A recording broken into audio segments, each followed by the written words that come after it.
This channel does not promote any violence, harmful, or illegal activities. All content provided by this channel is meant for an educational and information purpose only.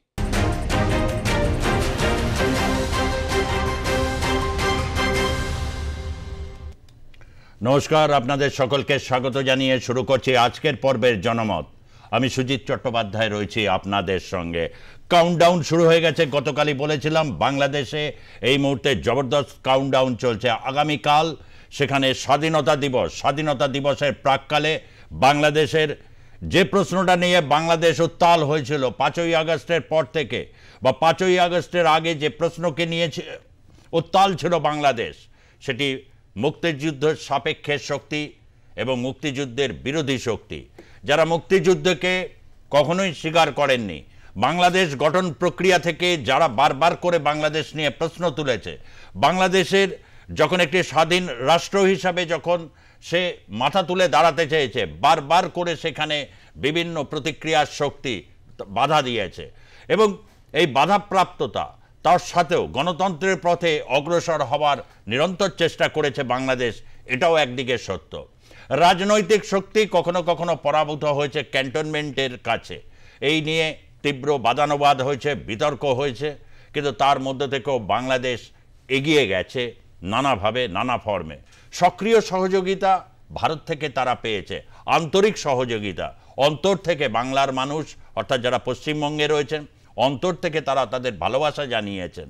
অন্তর থেকে ভারতবর্ষের যে সমস্ত সেনাবাহিনীর যারা কর্মী, যারা মুজিব বাহিনীকে সাপোর্ট করেছিল বা মুক্তিযোদ্ধাদের পাশে এসে দাঁড়িয়েছিল, তারা সেখানে রক্ত দিয়ে এসছে, তাদের জীবন দিয়ে এসছে। তথাপি ভারত কিন্তু জেনিভা কনভেনশন অনুযায়ী সে কিন্তু তার কথা রেখেছে। মুক্তিযুদ্ধ শেষ হবার পর স্বাধীনতা ঘোষণার আগেই বাংলাদেশ থেকে ফিরে এসেছিল হচ্ছে ভারতীয় সেনাবাহিনী, কিন্তু অকৃতজ্ঞতা ঘিরে রেখেছিল এক বৃহৎ শক্তিকে, যে শক্তি মৌলবাদের কোলে সে আশ্রয় নিয়েছিল। মৌলবাদের জঠরে লালিত হওয়া সেই সমস্ত শক্তি বারবার মুক্তিযোদ্ধাদের অস্বীকার করার সাথে সাথে, মুক্তিযুদ্ধকে অস্বীকার করার সাথে সাথে ভারতকে তারা বারবার কাঠগড়ায় দাঁড়িয়েছে, ভারতকে শোষক হিসাবে তারা চিহ্নিত করতে চেয়েছে। কিন্তু ভারতবর্ষের যে বৈদেশিক নীতি, ভারতের যা আভ্যন্তরীণ যে রাজনীতি, তা পারিপার্শ্বিক যে সমস্ত দেশগুলো ঘিরে রয়েছে তাদের উদ্দেশ্যে বরাবরই একটা বন্ধুর মতো, কখনো বড় দাদার মতো তাদের কাছে হাজির হয়েছে। এই সমস্ত প্রশ্নকে ঘিরে যখন 7 মাস ধরে উত্তাল ছিল, প্রত্যেক দিনই একটা প্রশ্নের উত্তর খোঁজার চেষ্টা করেছি। কেন অশান্ত থাকে বাংলাদেশের রাজনীতি? কেন এত হিংসা? কেন এত সংখ্যালঘুদের উপর বীভৎস নিপীড়ন বা নির্যাতন? কেন নারীদের প্রতি এই ধরনের সহিংসতা?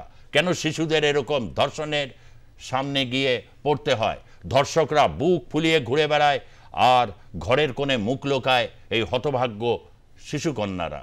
এ বাংলাদেশ কখনোই মুক্তিযোদ্ধাদের স্বপ্নের বাংলাদেশ ছিল না, হলপ করে বলতে পারি। এদেশের নাগরিক হিসাবে, একজন সাংবাদিক হিসাবে, তাই বারবার তার উত্তর খুঁজতে চেয়েছি। কাউন্টডাউন শুরু হয়ে গেছে, আবারও বলছি, ডক্টর ইউনূসের পরাজয় প্রায় নিশ্চিত হতে চলেছে, অনেকটা নিশ্চিত হয়ে গেছে। যখন এই মুহূর্তে দাঁড়িয়ে তারা তাদের গড় বা দুর্গ রক্ষা করবেন, সেই জায়গায় দেখা যাচ্ছে ছাত্র সমন্বয়করা পারস্পরিক বিবাদে লিপ্ত। ঠিক এরকম যখন একটা পরিমণ্ডল, সেই পরিমণ্ডলের মধ্যে থেকে সকালবেলা দিকেই একটা অডিও ক্লিপ পেয়েছিলাম শেখ হাসিনার অডিও ক্লিপ নিশ্চয়ই আপনাদেরকে শোনাবো, কিন্তু তার আগে শোনাবো হচ্ছে বিএনপির তারেক রহমানের কথা। তারেক রহমান তিনি বারবার ভিডিও বার্তা দেন, তার যে সমস্ত কেসগুলো রয়েছে সেগুলো কেসগুলো অনেকটাই মিটে গেছে, তথাপি তিনি কিন্তু বাংলাদেশে এখনও পদার্পণ করেননি। অনেকেই চাইছেন বাংলাদেশের রাজনীতি একটা নতুন গতি পাবে, একটা নতুন সম্ভাবনা তৈরি হবে যদি নির্বাচন হয়। কিন্তু সেই নির্বাচনে বিএনপি তারা অত্যন্তভাবে প্রতিদ্বন্দ্বিতা করবে, যদিও শেষ নির্বাচনে বিএনপি প্রতিদ্বন্দ্বিতা না করে অনেকটা বেকায়দায় ফেলে দিয়েছিল আওয়ামী লীগকে, এবং তারপরে নির্বাচনের পরেই কিন্তু এই ঝামেলা শুরু হয়, যা মেটাকুলাস ডিজাইন নামে এই মুহূর্তে ইতিহাসে চর্চিত এবং বিখ্যাত হয়ে রয়েছে। আজকেও আমি যাব সেই বিষয়ে আপনাদের কাছে একদম মুহূর্তে তাজা যে পরিস্থিতি, সেই পরিস্থিতি আপনাদের কাছে জানাবো স্বাধীনতা দিবসের প্রাককালে। বাংলাদেশের অভিজ্ঞতা কি, আপনারা আসবেন, লাইভ স্ট্রিমিং অংশগ্রহণ করবেন এবং অবশ্যই আপনারা আপনাদের মতামত খোলা মনে জানাবেন। আমি শুরুতে একটু তারেক রহমান তার ভিডিও বার্তা কি বলছেন শুনবো। 2-2.5 বছর আগে সংস্কার প্রস্তাবনা দিয়েছিলাম। আমরা উল্লেখ করেছিলাম যে এই ক্ষেত্রে পরিবর্তিত হওয়া উচিত। দুঃখজনকভাবে আমরা দেখছি একটি পরিস্থিতির উদ্ভব হচ্ছে, সংস্কার এবং নির্বাচনকে মুখোমুখি দাঁড় করানো হচ্ছে। এখানে উপস্থিত আমরা প্রত্যেকই রাজনীতিবিদ।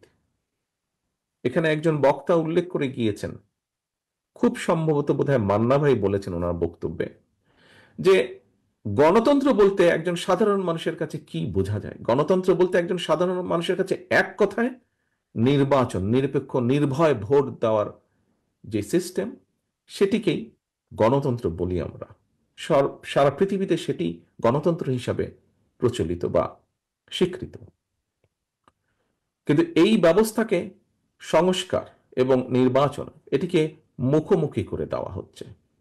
আমি গতকাল একটি কথা বলেছিলাম, আপনাদের অনেকেই সেখানে উপস্থিত ছিলেন। কথাটি হচ্ছে, দেখুন, আমরা সবাই জানি, কেউ কেউ বলছেন যে সংস্কার শেষ হবে তারপরে নির্বাচন হবে। আমি ব্যক্তিগতভাবে বিশ্বাস করি যে সংস্কার যেটা শেষ হয়ে যায় সেটা তো সংস্কার হতে পারে না। এটা একটা কন্টিনিউয়াস প্রসেস, চলমান প্রক্রিয়া সংস্কার। যদি সে কোনো একটি বিষয় শেষ হয়ে যায় সেটি সংস্কার নয়। কাজেই সংস্কার শেষ হয় না, সংস্কার চলমান প্রক্রিয়া। আমরা একটি জায়গায় আসব, একটি জিনিসের ভালো কিছু করব, ভালো পরিবর্তন করব, পরবর্তীতে আরো বেটার কিছু করার চেষ্টা করব। আমাদের শিক্ষা ব্যবস্থায় যেই গাফিলতি আছে, যেই ত্রুটিগুলো আছে, সেগুলোকে আমরা সংস্কার করব, পরিবর্তন করব এবং দিনের সাথে আরো যখন সামনে এগিয়ে যাব আরো ভালো ব্যবস্থা করব, শিক্ষা ব্যবস্থাকে আরো উন্নত করব। দেশের মানুষের জন্য চিকিৎসা ব্যবস্থা যেটি, সেই চিকিৎসা ব্যবস্থাকে আমরা ভালো করব।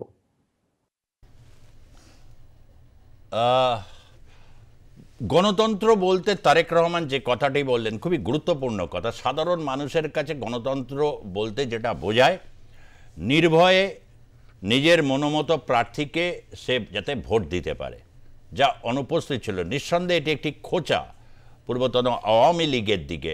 কেন এই প্রশ্নে তারা শেষ নির্বাচন বয়কট করেছে, অতীতেও বয়কট করেছিলেন। কিন্তু সংস্কারের আছিলায় ভোটই না করতে দেওয়া, সেটাকে অনেক বেশি পরিমাণে চিহ্নিত করছেন, যে কারণে 5ই আগস্টের পর যে মধুর সখ্যতা ছিল, সেই সখ্যতা ক্রমশ ফাটল ধরে, চওড়া হয় সেই ফাটল। তারপর অচিরাত দেখা যায় যে বিএনপির যে সমস্ত ছাত্র দল, তাদের স্টুডেন্ট উইং, যুব দল, তারা সংঘর্ষে লিপ্ত হচ্ছে এবং কোথাও কোথাও গতকালের যে খবর দেখা গেছে যে বিভিন্ন ক্ষেত্রে যারা ছাত্র সমন্বয়ক ছিল বিভিন্ন জায়গায়, তাদের ধরে ভীষণভাবে পিটুনি দিয়েছে। বাংলাদেশে এই কালচারটা রয়েছে, মব জাস্টিস, তারপর হচ্ছে প্রকাশ্যে এরকম পিটিয়ে হত্যা করা। এই ধরনের একটা সংস্কৃতি থেকে উত্তরণ করতে গেলে সংস্কার তো দরকার, এবং সেই সংস্কার চলমান প্রক্রিয়া, সেটাই তিনি বলছেন। অর্থাৎ নির্বাচনে এসে সরকার গঠন করার পর সংস্কার প্রক্রিয়া এগোবে, সেটাকে আবারও তিনি পরিষ্কারভাবে বুঝিয়ে বললেন যে সংস্কার থেমে থাকবে না, সংস্কার চলতেই থাকবে। শিক্ষা এবং স্বাস্থ্যক্ষেত্রে সংস্কারের কথা বললেন। এবং আওয়ামী লীগের যিনি সভানেত্রী শেখ হাসিনা, তার অডিও বার্তা তিনি ভিডিও বার্তা দেন না, ফলে অডিও বার্তার এই নিয়ে অনেক বক্তব্য আছে। কেউ বলেছেন এআই জেনারেটেড, কেউ এই বলেছেন, কিন্তু কোনো রাজনৈতিক দল এটাকে প্রকাশ্যে কিন্তু বিরোধিতাও করেনি। তাই এর সত্যাসত্য না ধরে এটাকে শেখ হাসিনা বার্তা হিসাবে ধরেই আমি একটু শেখ হাসিনার ভিডিও বার্তার কিছুটা অংশ, মাফ করবেন, অডিও বার্তার কিছুটা অংশ আপনাদেরকে শোনাবো। বাংলাদেশ একটা ক্রান্তি লগ্নের মধ্য দিয়ে চলছে। বাংলাদেশকে নিয়ে যেন একটা ধ্বংসের খেলা শুরু হয়েছে। যে বাংলাদেশটা সারা বিশ্বের কাছে উন্নয়নের রোল মডেল ছিল, উন্নয়নের বিষয় ছিল, সেই বাংলাদেশের আজকে চরমভাবে ধ্বংস করে আজ একটা জঙ্গি সন্ত্রাসীদের দেশ হিসেবে পরিণত করা হয়েছে। এটাই হলো সব থেকে দুর্ভাগ্যের বিষয়। আগস্ট মাস আমাদের শোকের মাস। সেই আগস্ট মাসেই আবার এদেশের মানুষের অধিকার কেড়ে নেওয়ার জন্য যে চক্রান্ত করা হয়েছে তার শিকার আজকে সমগ্র দেশ। এদেশের বাংলাদেশের কৃষক, শ্রমিক, ছাত্র, জনতা, সরকারি অসরকারি কর্মকর্তা কর্মচারী থেকে শুরু করে কেউ রেহাই পাচ্ছে না, পুলিশ বাহিনী কেউ রেহাই পাচ্ছে না। এদের ধ্বংসের খেলা আর রক্তের খেলা আজকে বাংলাদেশকে ক্ষত বিক্ষত করে দিচ্ছে। তোমাদের মনে আছে 2018 সালে ছাত্রদের একটা কোটা আন্দোলন শুরু হয়। আমি তো সে আন্দোলন আমি তাদেরকে কিছুই বলিনি, বরং কোটা বন্ধ করে দিয়েছিলাম, তাদের দাবি পূরণ করেছিলাম। এরপরে মুক্তিযোদ্ধা একটা পরিবার একটা কোর্টে মামলা করে, তার একটা রায় হয়। সেই রায়ের যখন কোটা আবার চালু করে, আমরা সরকারের পক্ষ থেকেই রিট করে সেটা স্থগিত করে দিই। প্রকৃতপক্ষে আর কোটা আন্দোলন বা কোটা ইস্যুটাই ছিল না, কিন্তু এটা যে কোটা আন্দোলন ছিল না, এটা যে ছিল একটা ভিন্ন ষড়যন্ত্র, সেটা আমি বারবার বলেছি। এটা ছিল সেই একজন ক্ষমতার লোভী, তার মেটিকুলাস ডিজাইনের একটা অংশ, সেই অংশ হিসেবে সে ছাত্র হত্যা করেছে, জনগণকে হত্যা করেছে, আওয়ামী লীগের নেতাকর্মী হত্যা করেছে, পুলিশ হত্যা, সাংবাদিক হত্যা, সাংস্কৃতিক কর্মী হত্যা, সারা দেশটাকে ক্ষত বিক্ষত করা, অর্থনীতিকে ধ্বংস করা। 19 মিনিটের একটা দীর্ঘ অডিও বার্তা রয়েছে, পুরো অংশ আপনারা পেয়ে যাবেন, লিঙ্ক দেওয়া থাকবে, আপনারা ইউটিউবে ওটা পেয়ে যাবেন। আমি আজকের যে বিতর্ক, সেই বিতর্কের দিকে যাব। বিতর্ক ঠিক কোন জায়গাটাকে নিয়ে? 2018 সালে এটা ঠিক কথা যে এখন গণ অধিকার মঞ্চ যেটা রয়েছে, ভিপি নূর, যাকে বলা হয়েছে, কেউ কেউ তাকে নুরা পাগলা বলে ডাকে অনেকে, তো সেই আন্দোলন শুরু হয়েছিল 2019 সাল থেকে। এই মেটিকুলাস ডিজাইনটা শুরু হয়, যা ক্রমশ পরের দিকে উন্মোচিত হয়ে গেছিল। অথচ ডক্টর ইউনূস বলছেন তিনি নাকি কিছুই জানতেন না, তিনি হাসপাতালে শুয়েছিলেন, সেই সময় তার কাছে ফোন আসে, আপনাকে বাংলাদেশের দায়িত্ব নিতে হবে, তো তিনি দায়িত্ব নিয়ে নিয়েছেন। সত্যি কি তাই? এই যে ব্যাপার, এই যে মেটিকুলাস ডিজাইন, তিনিই পরে বলছেন মেটিকুলাস ডিজাইন ছিল। অর্থাৎ এই যে একটা ষড়যন্ত্র কত গভীর একটা তৈরি হয়েছিল, যেটা শেখ হাসিনা বলছেন। আমরা চেয়েছি সেই ষড়যন্ত্র যা কিছুই হোক, কেন এটা হয় এবং কেন বাংলাদেশের মানুষ ভুক্তভোগী হয়, এবং যার আজ পড়ে হচ্ছে এই উপমহাদেশে। আক্রান্ত হয় মানবিকতা, আক্রান্ত হয় সংখ্যালঘু সম্প্রদায়।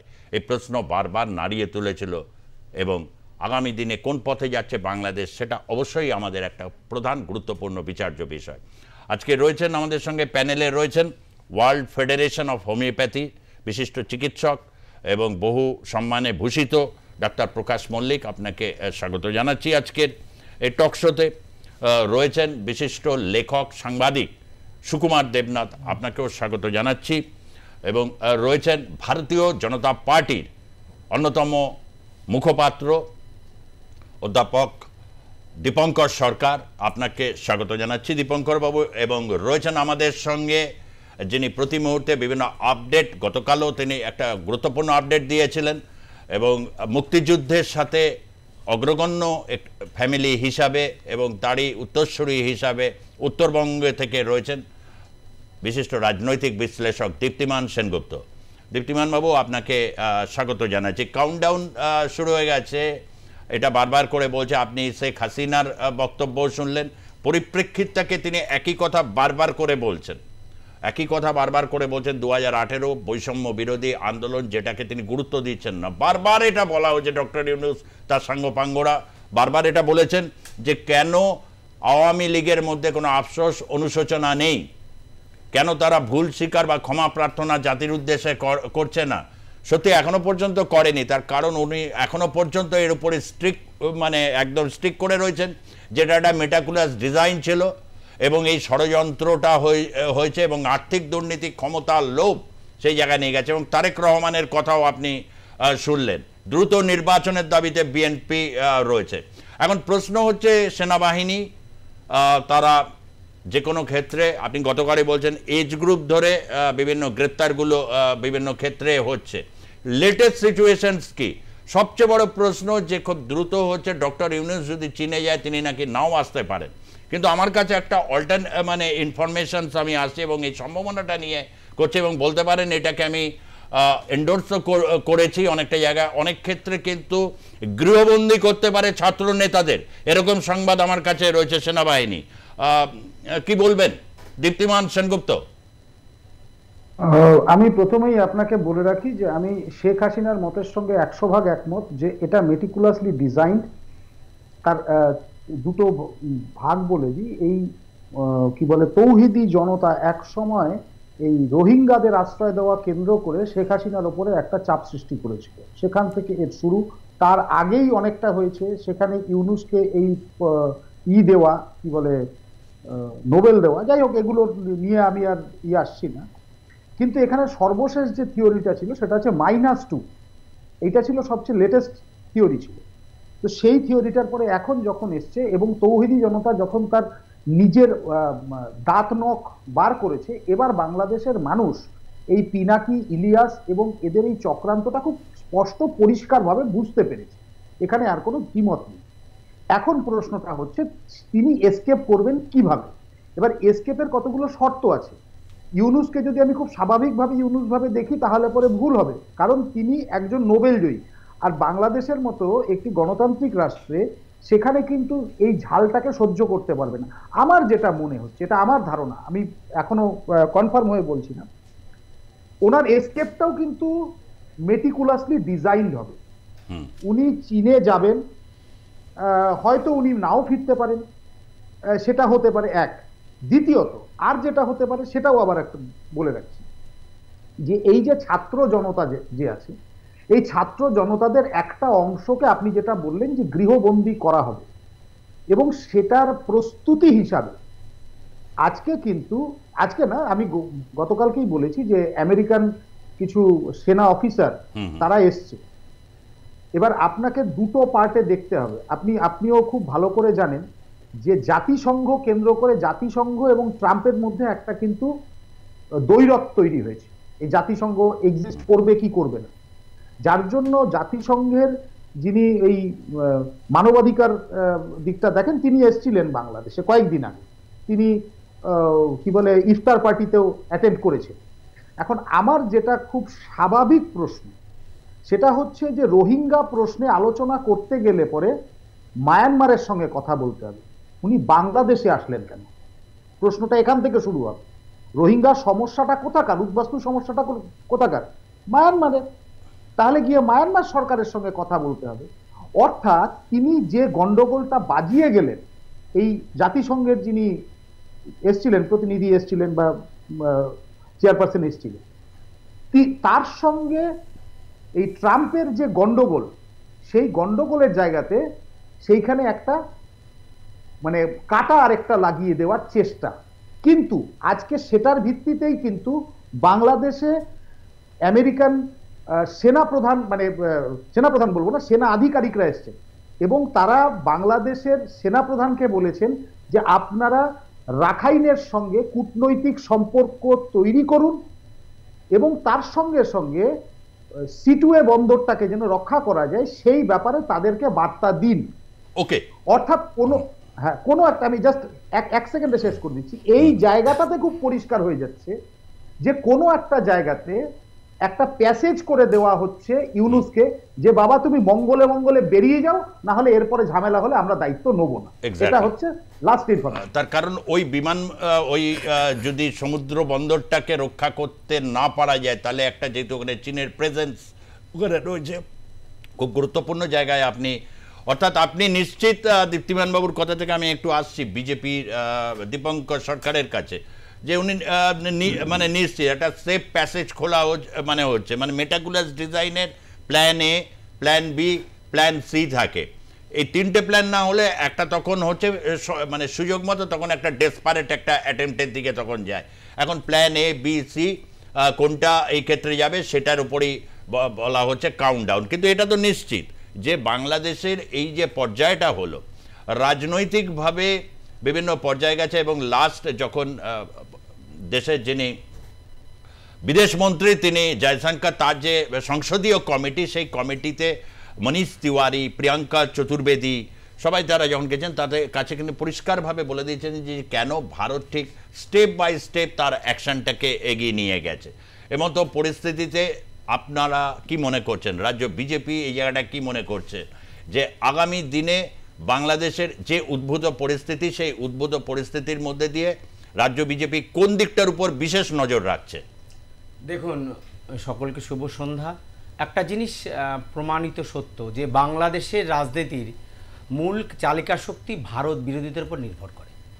বাংলাদেশে যারা ক্ষমতায় থাকে এবং যারা ক্ষমতায় দখল করার জন্য উদ্গ্রীব, তাদের বিরাট একটা অংশ সর্বদা ভারতের বিরোধিতা করে চলে। ভারত তাদের স্বাধীনতা এনে দেওয়া সত্ত্বেও, ভারতের সব থেকে সুবিধাভোগী কান্ট্রি হিসাবে বাংলাদেশ থাকা সত্ত্বেও বাংলাদেশের বিরাট একটা জনগণ এটা মনে করে। কারা?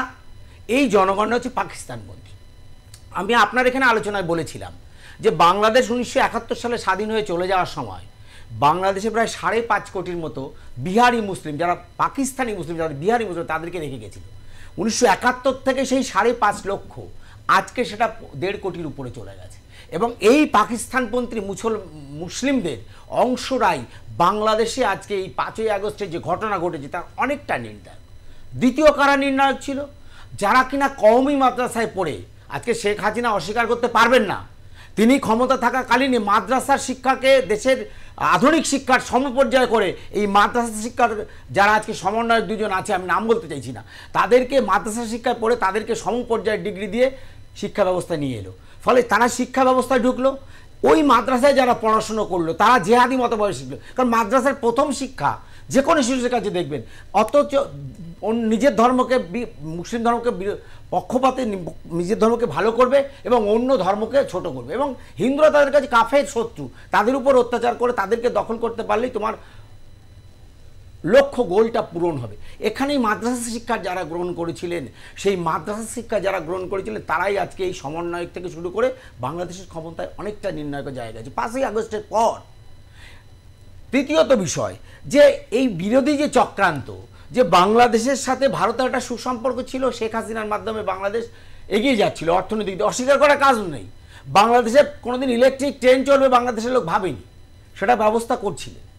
বাংলাদেশে কোনোদিন ভাবিনি মোংলা থেকে উঠলে একেবারে ঢাকায় চলে যাওয়া যাবে, কোনোদিন ভাবিনি, হচ্ছে। এই যে অর্থনৈতিক অগ্রগতি, এটাকে পাকিস্তান অর্থনীতি থেকে পিছিয়ে যাচ্ছে বিশ্বের অর্থনীতিতে, আর বাংলাদেশ অর্থনীতিতে এগিয়ে যাচ্ছে, এটা কিন্তু পাকিস্তানপন্থী যারা সামরিক অফিসার এবং এই যারা মাদ্রাসা, কওমি মাদ্রাসায় পড়ে যারা রাজনীতিকে নিয়ন্ত্রণ করছে, তারা কোনোদিন ভালোভাবে দেখেনি। ফলে এই রাজনৈতিক পথ পরিবর্তন আজকে যে জায়গায় এসে দাঁড়িয়েছে, এই আপনি ওয়াকারুজ্জামানের সাথে ইউনূসের বীরত্ব হওয়ারই ছিল। আমরা রাষ্ট্রবিজ্ঞানের ছাত্র হিসাবে আমরা বিদেশে যেটুক পড়ে হওয়ারই ছিল, সেটা আজ আগামীকাল হচ্ছে, সেদিনই হওয়ার ছিল, কিন্তু সেদিন হয়নি। পরিস্থিতি এখন ডিপ স্টেট এমনভাবে ওয়াকারুজ্জামানকে চেপে রেখেছিল, ওয়াকারুজ্জামান পাশ ফিরতে পারছিল না। কিন্তু পরবর্তীকালে দেখা গেছে এই যারা 5 তারিখে এসেছে ক্ষমতায়, 5 তারিখের পরে যারা এলো, তারা দেশের নাগরিকদের পরে জীবন জীবিকা নষ্ট করে দিতে শুরু করলো, তাদের ইনকাম কমিয়ে গেল, খেতে পাচ্ছে না, জিনিসপত্রের দাম বেড়ে, ফলে সাধারণ মানুষ উপলব্ধি করতে পারলো বাংলাদেশের যে এই 5ই আগস্টে যারা সমন্বয়ক তারা ইউনূসের হাত ধরে, ইউনূসই হচ্ছে গিয়ে কালপ্রিট যে বাংলাদেশের মানুষকে এই দুরবস্থা নিয়ে গেছে। শেষ করে দিব। ফলে এই কালপ্রিটের সাথে দেশের যারা সামরিক অফিসার, যারা দেশকে স্বাধীনতা মনে করে যে 26শে মার্চ বিজয় দিবস, সেই সামরিক অফিসাররা কোনোদিন ওই পাকিস্তানপন্থী অফিসারদের মেনে নিতে পারে। এটাও হতে পারে ওয়াকারুজ্জামান ক্ষমতায় আসতে পারে, আবার এটাও হতে পারে কালকে ওয়াকারুজ্জামান নাও থাকতে পারে। কারণ বাংলাদেশে আমরা দেখেছি তিনবার সামরিক অফিসার, জিয়াউর রহমান থেকে এরশাদ থেকে শুরু করে মাঝখানে আমরা দেখেছি সামরিক তত্ত্বাবধায়ক, প্রতিটা পার্ট আমাদের জীবনের সাথে সাথে অন্তর্ভুক্ত। এবং বাংলাদেশের যে অস্থির পরিস্থিতি, তার জন্য কিন্তু পাকিস্তানের আইএসআই এর বিস্তারিতভাবে আসবো। ওয়াকারুজ্জামান এই মুহূর্তে আজকে তার যে বৈঠক হয়েছে জেনারেলদের সঙ্গে, জেনারেলরা মানে সারা দেশ থেকে ওয়াকারুজ্জামানের সমর্থক সেনাবাহিনীর যত ব্যাটালিয়ন ছিল সব ঢাকায় নিয়ে এসেছে। ঢাকার আশেপাশে এটা আমরা আগে বিষয় দেখেছি, বিশেষ করে 9 ডিভিশন। দীপ্তিমান বাবুর কাছে আমি আবারও ওই বিষয়গুলো নিয়ে আসবো। ডাক্তার প্রকাশ মল্লিক আপনার কাছে আসবো, সুকুমার বাবু আসছি। আমি একটু ডাক্তার প্রকাশ মল্লিক আপনার কাছ থেকে একটু জিজ্ঞাসা করব, এটাই আপনাদের কাছে চিকিৎসা নিতে বাংলাদেশ থেকে প্রচুর পেশেন্ট আসে, এখানেও আসে, মানে মার্কুই স্ট্রিট হোক বা বিভিন্ন জায়গায় দক্ষিণ ভারতে যায়, এখন তো প্রায় অবস্থা খুব খারাপ। এই যে এতক্ষণ ধরে আপনি যে শুনলেন যে বাংলাদেশের রাজনীতি বা একটা প্রশ্ন যে অত্যাধিক ভারত বিদ্বেষ, বিভিন্ন ক্ষেত্রে চিকিৎসা সংস্কার কথা তারেক রহমান বললেন, তো সংস্কার যদি সত্যি এত বছরে হতো তাহলে এত ফ্লো কেন? বাংলাদেশে কি ডাক্তার নেই বা সেখানে কি তারা চিকিৎসা পেতেন না?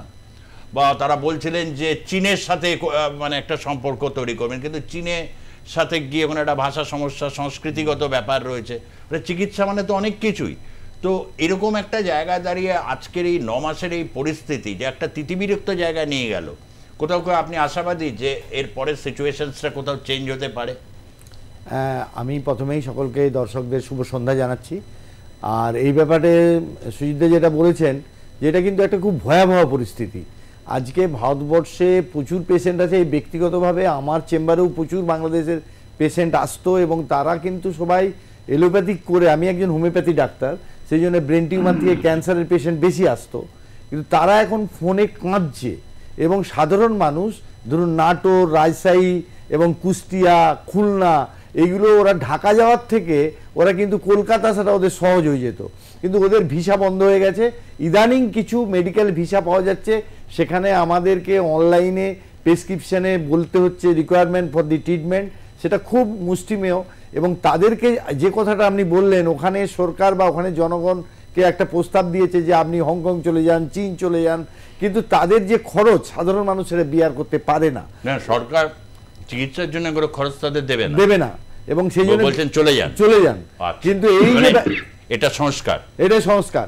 আর এই যে বলছে যে তারেক রহমান বলল যে আমরা সংস্কার করব, এটা সব রাজনৈতিক দিক প্রতি দেশেই বলে, বিশেষ করে উন্নয়নশীল দেশগুলোতে, কিন্তু বাস্তবিক ক্ষেত্রে তাদের উন্নয়ন ছাড়া, এবং আমার একটা মনে হয় ব্যক্তিগতভাবে আমি রাজনীতিবিদ নই, সেই কটা ঘটনা হচ্ছে যে ওনারা বসে আছেন কোথায়? বিদেশে, আর বসে দেশের সংস্কার করছেন। তো সংস্কার করলে আগে আসতে হবে, কিন্তু না এসে, এবং আজকে হাসিনাকে বলছে উনি চলে গেছেন, নিশ্চয়ই সেটা একটা অন্য দিক, কিন্তু উনিও তো বিদেশে আছেন, তার সংস্কারটা কি লন্ডনে বসেই হবে?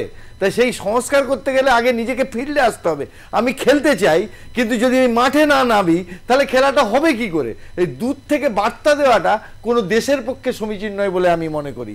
এবং আমি ইউনিস সাহেবের প্রতি বলি যে উনি নোবেল পুরস্কার পেয়েছেন, সেই মানুষটার কাছে আমরা কি দেখলাম? তিনি প্রথমে এসেই বললেন যে ভারতের 7 সিস্টারকে নষ্ট করে দেবো, আমরা চেন নষ্ট করে দেবো। কিন্তু একটা দেশের সংস্কার করতে গেলে আগে তার উন্নয়নের কথা ভাবতে হবে। কিন্তু আমার মনে হয় ওনার বয়স হয়ে গেছে 86 না 85 বয়স, তো সেই দৃষ্টিকোণ থেকে উনি চাইছেন যে প্রতিহিংসা, যে হাসিনাকে, এবং যে সমস্ত সমন্বয়করা সব অল্প বয়সী ছেলে, তারা কি বলছে যে হাসিনার মৃত্যু চাই। আর ওনার নামে যে কেসগুলো ছিল, আমি বাংলাদেশ অন্তত 40 বার গেছি, আমি ওয়ার্ল্ড ফেডারেশন হোমিওপ্যাথির যেহেতু আন্তর্জাতিক সভাপতি, বাংলাদেশের প্রতিটি গ্রামীণ স্তরে আমি গেছি, এবং সেখানে দেখেছি এই যে ইউনিস সাহেব তিনি কি বলছেন, তিনি বলছেন যে এই করে দেবো, সেই করে দেবো, কিন্তু উনি, ওনার নামে অনেক কেস ছিল, কিন্তু একটা দেশে কিভাবে হতে পারে যে তার কেস আছে, উনি ক্ষমতায় এলেন, কেসগুলো উঠে গেল? কি মজার দেশ! আবার যেহেতু হাসিনা নেই, আবার হাসিনার জন্য কেস হয়ে গেল। এই কেস করতে করতে দেশের সাধারণ মানুষের খুব অসুবিধে। আমি যেহেতু একজন ডাক্তার, আমার কাছে কিন্তু সাধারণ মানুষই বেশি আসে, এবং তাদের যে হৃদয়ের যন্ত্রণা সেটা কিন্তু রাষ্ট্র বুঝতে পারছে না। এবং নির্বাচন করে অবশ্য আমি তারেক রহমান একটা কথা, আমি নির্বাচন করতে হবে, কিন্তু নির্বাচন করতে গিয়ে একটা দলকে আউট করে দিতে হবে, তার মধ্যেও তো রাজনৈতিক প্রতিহিংসা। এই প্রতিহিংসা একটি দেশের রাষ্ট্র ব্যবস্থাকে মজবুত করার পক্ষে যথেষ্ট নয় বলে আমার ধারণা। সুকুমার বাবু, এইখানে খুব একটা জানতে চাই, আমরা এই ধরনের কাউন্টডাউন সিচুয়েশনস বহু এই রাজ্য রাজনীতির ক্ষেত্রে আমরা দেখেছি। বাংলায় যে 2011-র আগে একটা বড় পট পরিবর্তন হচ্ছে, অনেকগুলো এরকম রয়েছে, মানুষের ক্ষোভ বিক্ষোভ ছিল, তারাও কিন্তু পাল্টা প্রতিক্রিয়া তৈরি হচ্ছে, ক্রিয়ার প্রতিক্রিয়া সমান তালে চলছে। কি মানে ইনটুইশনস বা যা সমস্ত সিগন্যালসগুলো এসছে, সমস্ত সিগন্যালসগুলোকে যদি আমরা অ্যাসিমিলেট করি, তাহলে কি বলা যেতে পারে আজ রাত 9টা বা 10টা এরকমের পর থেকে বাংলাদেশের মানে মধ্যরাত থেকেই কেন যেটা আজকে শেখ হাসিনা বলছিলেন অগাস্ট মাস তাদের কাছে অত্যন্ত দুঃখের মাস। আগে একটা কথা বলা হতো, অগাস্ট মাসে কখনো যা কিছুই করো অগাস্ট মাসে কখনো আওয়ামী লীগকে খোঁচাতে যেও না। অগাস্ট মাসে আওয়ামী লীগকে খোঁচালে এর পরিণতি ভয়ঙ্কর হয়। তার কারণ অগাস্ট মাসেই সেই 1975 সালে আগস্ট 15ই আগস্ট 14ই আগস্টের মধ্যরাত অতিক্রান্ত হয়ে 15ই আগস্ট ভোরের সূর্য তখনও বাংলাদেশবাসী দেখেনি, তার আগেই পুরো একেবারে প্রায় নির্বংশ করে দিয়েছিল হচ্ছে মুজিবুর রহমানকে। সেই আগস্ট মাসের যে ঘটনা সেটা এখন হচ্ছে মার্চ মাস স্বাধীনতা দিবসের প্রাককালে কিছু কি একটা ঘটতে চলেছে বলে আপনার কাছে কি ইনফরমেশন আছে? না, তার আগে একটু বলি, মানে আলোচকদের ধন্যবাদ জানাই এবং সুজিতদা আপনাকে। আপনি বাংলাদেশ নিয়ে যেভাবে একটানা প্রচার মানে করে গেছেন, বাংলাদেশের অন্তত সংখ্যালঘু এবং আওয়ামী লীগের তাতে কৃতজ্ঞ থাকা উচিত। কেননা আপনি যা চাপ সৃষ্টি করেছেন এখানের এই যে মিডিয়ার চাপ, এটা কিন্তু ভয়ঙ্করভাবে কাজ দিচ্ছে। তা না হলে ওখানে অন্ধকারে কে কি করতো আমরা কিছু জানতে পারতাম না। দ্বিতীয় যেটা বলি যে এই যে মেটিকুলাস ডিজাইন, এই যে সুপরিকল্পিত কথাটা আমরা বলছি, কার কে করছে, এটা কার পরিকল্পনা? আমরা প্রথম দিন থেকে একটা লোককে টার্গেট করেছিলাম, ওয়াকারুজ্জামান। এই ওয়াকারুজ্জামান আজও আসলে সেই দিনইও এটা নিয়েছিল, 11 বার তো আগে নিয়েছে সামরিক বাহিনী, এর হাতে চলে গিয়েছিল অনেক আগে। কিন্তু যেহেতু হাসিনা ওর আত্মীয়, এই জন্য বুঝতে দেয়নি। আচ্ছা ধরুন, দেশের সেনাবাহিনী তার হাতে ম্যাজিস্ট্রিয়াল পাওয়ার রয়েছে, অথচ খুন খারাপি, পুলিশ মরছে, ঝুলিয়ে দিচ্ছে, লোক মারা যাচ্ছে, আপনার জেলখানা সমস্ত দখল হয়ে যাচ্ছে, 450 থানা ভেঙে চুরে তার নিয়ে নিচ্ছে। একটা সেনাবাহিনী চুপ করে থাকবে? তার কারণ সে অ্যালাউ করেছে এই টোটাল অ্যানার্কিজমটা করতে। তারপরে আস্তে আস্তে হাসিনাকে পার করে দিল। হাসিনা ওর আত্মীয় না হলে হাসিনাকে মেরে দিত পরিষ্কার, আগে যেভাবে অনেকেই মারা গেছে। ফলে প্রথম দিন থেকে সেই লোকটা আছে। আজকে সে আস্তে আস্তে মূল জায়গাটায় চলে গেল যে আজকে আমাকে পুরো দখল করে নিতে হবে। কোনো ওখানে না ছাত্র, না সে ইউনুস, না ওয়াকুরুজ্জামান, কেউ ভোট চায় না। ভোটটা হলে জানে যে সে আওয়ামী লীগের পক্ষে যাবে, কারণ ওখানকার 72% লোক এখন আওয়ামী লীগের পক্ষে। কেউ ভোট চায় না, মুখে বলছে কেউ ভোট চায় না। ভোট হলেই তো এদের এটা শেষ হয়ে যাবে, খাওয়া। আজকে ওরা এই ছাত্ররা একজনের কাছে 5 কোটি 10 কোটি তোলা তুলছে। বাইরের থেকে 350 কোটি টাকা পেয়েছে, সেটা তো ভাগযোগ হয়েছে এখনো। তার মানেটা কি? আমরা বৈষম্য বিরোধী আন্দোলন করলাম একটা অ্যানার্কিস্ট, একটা স্বৈরাচারীর বিরুদ্ধে, তার থেকে মানুষ দেখছে 16 গুণ স্বৈরাচার বেড়ে গেছে। মানুষ কি বোকা? তারা বিশ্বাস করে ঠকেছে। এখন পুরোপুরি খেলাটা চলছে, ও দখল করে নেবে, এবার সমস্ত ক্ষমতাটা দখল করে নেবে। আমরা ভাবছিলাম যে হাসিনাকে ব্যাক করে নেবে, হাসিনার যাওয়ার আর রাস্তা নেই। এই জন্য আমার মনে হচ্ছে, আমি প্রথম দিন থেকে বলছিলাম যে ভারতের আর 71-এর মতো প্রতিক্রিয়া করার দরকার নেই। কিন্তু আজকে মনে হচ্ছে ভারতকে সক্রিয়ভাবে কিছু করতে হবে, না হলে একদিকে পাকিস্তান আর একদিকে পূর্ব পাকিস্তান তৈরি হচ্ছে। কিন্তু একদিকে পাকিস্তান, একদিকে পূর্ব পাকিস্তান। সবুর খান হচ্ছে মুসলিম লীগের নেতা, তার ছেলে আমাকে একদিন বলেছিল যে এই 71-এ যে বাংলাদেশ স্বাধীন হতে যাচ্ছে না, ভারতের ডাবল হচ্ছে, দুদিকেই দুটো শত্রু তৈরি করছে। কেন ও জানে যে মুসলিমরা কখনো ভারতকে পছন্দ করে না, হিন্দুদের পছন্দ করে না। ওই যে নিজে বলছেন যেটা ভারত বিরোধিতা, এটা বলতে গেলে খারাপ লাগে, আসলে হিন্দু বিরোধিতা। ভারত যে এতটা উন্নতি করেছে, যেটা সমস্ত দেশ সহ্য করতে পারছে, কিন্তু মুসলিম কান্ট্রি কখনো এটাকে মানে সাম্প্রদায়িক হিসাবে দেখবেন না, মানে যেটা বাস্তব আপনি যেটা অনেক ইসলামিক কান্ট্রি ভারতকে বরাবরই তারা সহযোগিতা করেছে,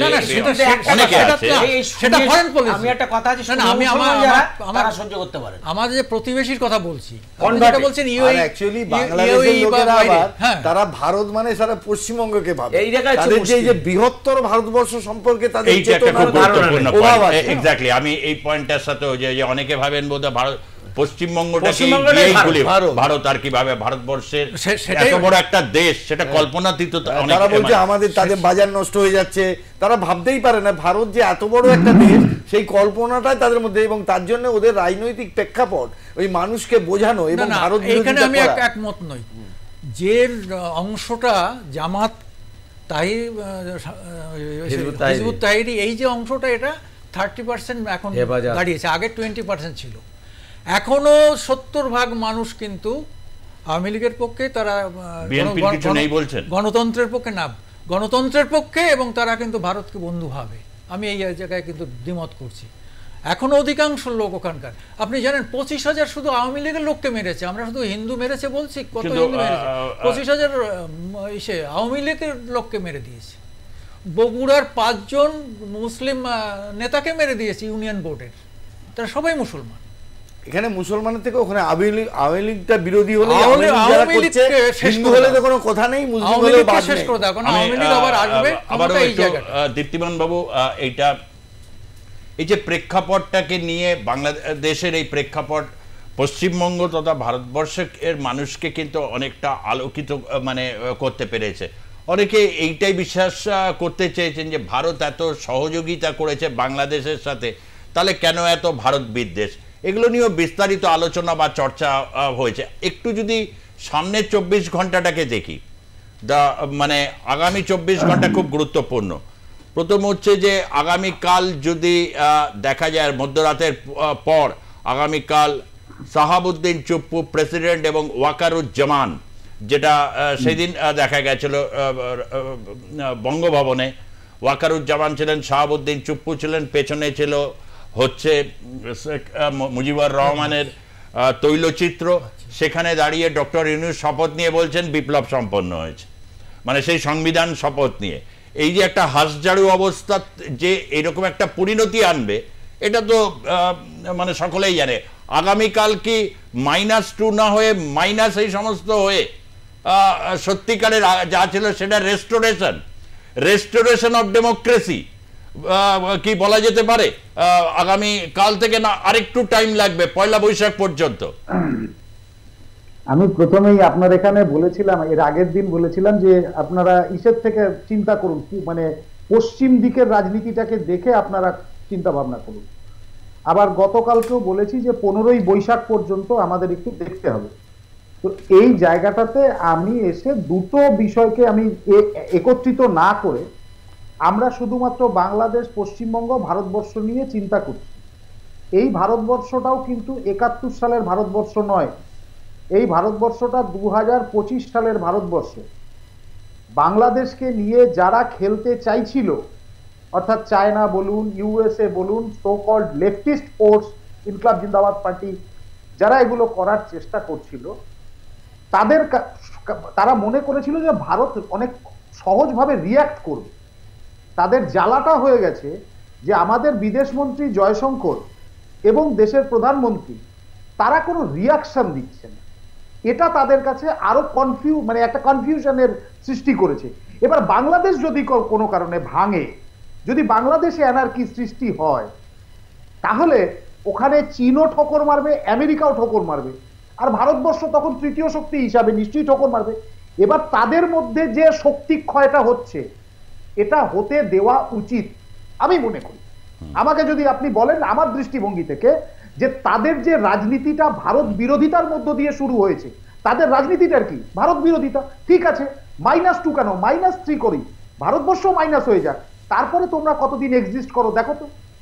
সুতরাং আমার এটা মনে হয়েছে, আমি বারংবার করে একটা কথা বলছি যে লেট দেম ফিল। আমি মনে করি তারা এটা উপলব্ধি করুক। ভারতবর্ষ তাদের রাজনীতিতে ইন্টারফেয়ার করতে চায়নি, ভারতবর্ষ তাদের খেলাধুলোতে ইন্টারফেয়ার করতে চায়নি, ভারতবর্ষ তাদের অর্থনীতিতে ইন্টারফেয়ার করতে চায়নি, কিন্তু ভারতবর্ষকে সবচেয়ে বেশি কষ্ট পেতে হয়েছে তাদের জন্য।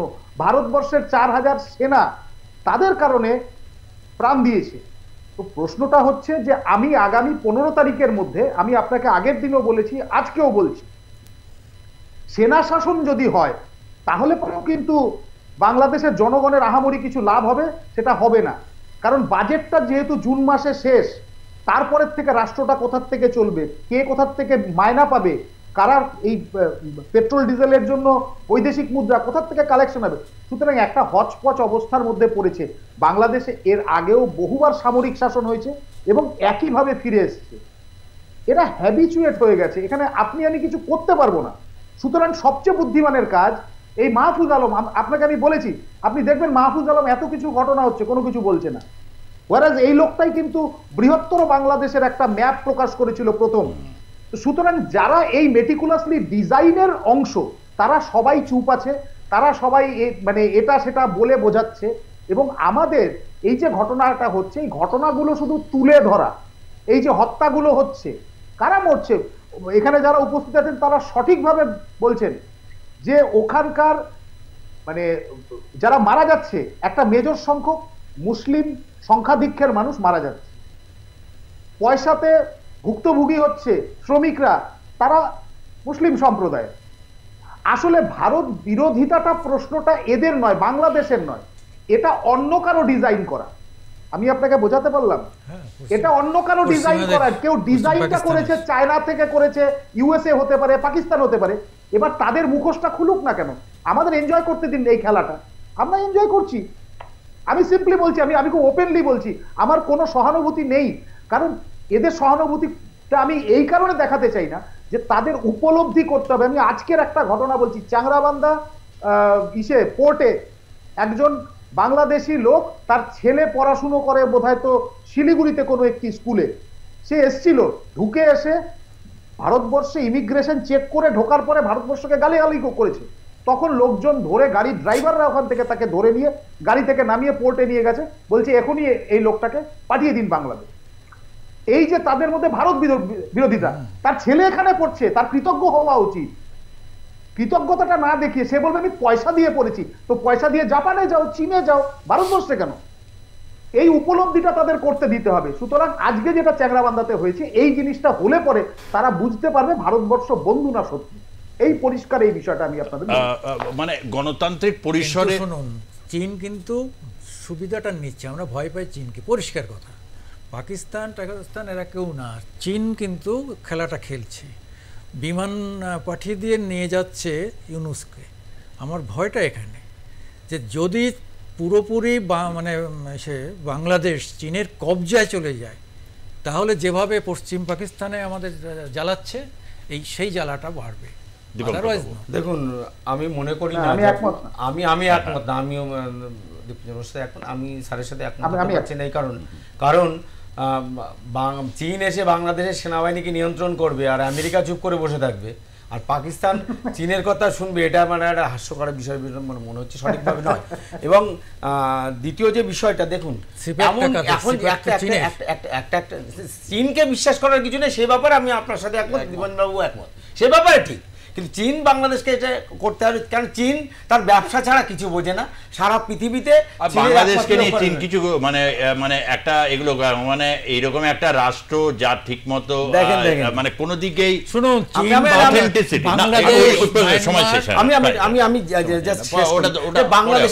বাংলাদেশের আপনি ভাবছেন যে সামরিক বাহিনী আসবে, কিন্তু যারা সামরিক বাহিনীর বিরোধী, যারা এই যে ইসলামী জঙ্গ তেহরিকে থেকে শুরু করে, জামাত থেকে শুরু করে, হেফাজত থেকে শুরু, এদের কাছে কিন্তু প্রচুর অস্ত্র আছে, এরাও কিন্তু সামনে হাতে দাঁড়িয়ে আসছে। এবং এরা যে থানাগুলো লুট করেছে, থানা থেকে কিন্তু প্রচুর অস্ত্র নিয়ে গেছে, থানায় সেই অস্ত্র রিকভারি হয়নি। এমনও হতে পারে সামরিক বাহিনীর রাস্তায় গুলি চালাতে যারা মার্চ করছে, এরা সামরিক বাহিনীর উপর আক্রমণ করছে, এমনও পরিস্থিতি বাংলাদেশে হতে পারে।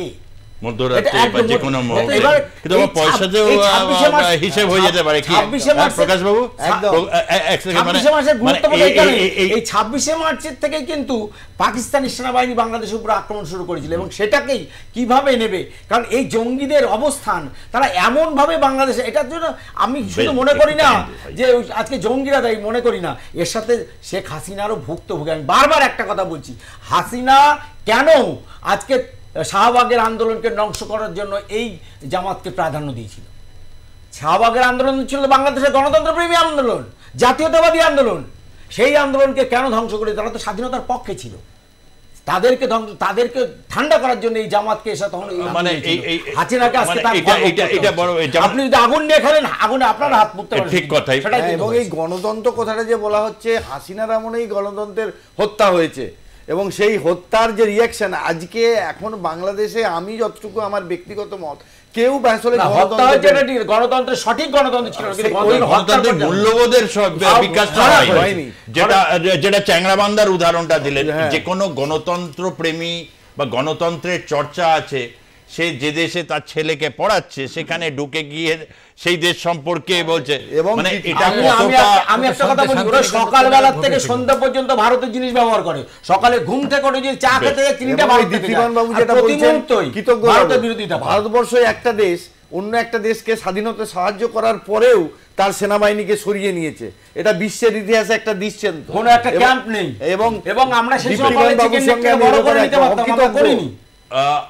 স্বাভাবিকভাবে এই দেশের মানুষের প্রবল উৎসাহ, যে উৎসাহকে বিভিন্ন ক্ষেত্রে কটাক্ষ করেছেন অনেকেই টাইম লাইনে, কিন্তু আমরা থেমে থাকবো না। আমরা থেমে থাকবো না এই কারণেই যে কোনো বিদ্বেষের অ্যাঙ্গেল থেকে না। গণতন্ত্র মজবুত শুধু একটি দেশে হলে হবে না, পারিপার্শ্বিক সমস্ত দেশগুলোতে যদি গণতন্ত্র মজবুত না হয় তাহলে ভারতকে বিপদের মধ্যে থাকবে। এটাই ভারত রাষ্ট্রকে চিন্তায় রাখে এবং এটার থেকেই ভারত রাষ্ট্রের পরিকল্পনাগুলো হয়। নানা ধরনের ডিজাইন, যে কোনো মেটাকুলাস ডিজাইনের পাল্টা যে ডিজাইন, সেই ডিজাইনটাও কিন্তু অনেক গভীরতা নিয়ে যদি না থাকে তাহলে কিন্তু অনেক রকম সমস্যা হতে পারে। বাংলাদেশের সেনাবাহিনীও নিশ্চয়ই ঘটনার পর থেকে অনেকেই রবেন। শুরু থেকে একটা কথা বলতাম, ক্যান্টনমেন্ট ড্রিভেন পলিটিক্স। পাকিস্তানেও এটা হয়, নির্বাচন হয় কিন্তু কোনো প্রধানমন্ত্রী পুরো টার্ম কমপ্লিট করতে পারেন না। কিন্তু ব্যতিক্রম ছিল বাংলাদেশ। দুই মহিলা কিন্তু বিএনপির খালেদা জিয়া এবং আওয়ামী লীগের শেখ হাসিনা বাংলাদেশকে একটা দিশা দিচ্ছিলেন, নিঃসন্দেহে দিশা দিয়েছেন।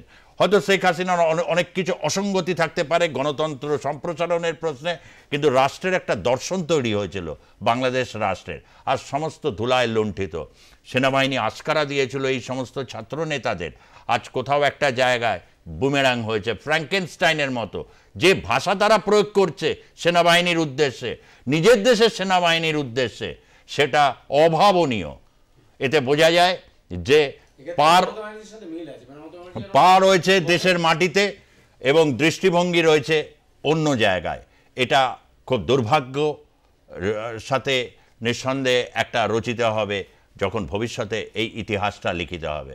আজকের মতো শেষ করছি। ধন্যবাদ জানাচ্ছি ডাক্তার প্রকাশ মল্লিক আপনাকে, সুকুমার দেবনাথ আপনাকে, এবং অধ্যাপক দীপঙ্কর সরকার আপনাকে, এবং অবশ্যই দীপ্তিমান সেনগুপ্ত ভার্চুয়ালি আমাদের সঙ্গে থাকার জন্য ধন্যবাদ। আপনাদেরকেও যারা দেখলেন আজকের পর্বের জনমত, দেখতে থাকুন আর প্লাস নিউজ, সবার আগে সবার পাশে। ধন্যবাদ, নমস্কার।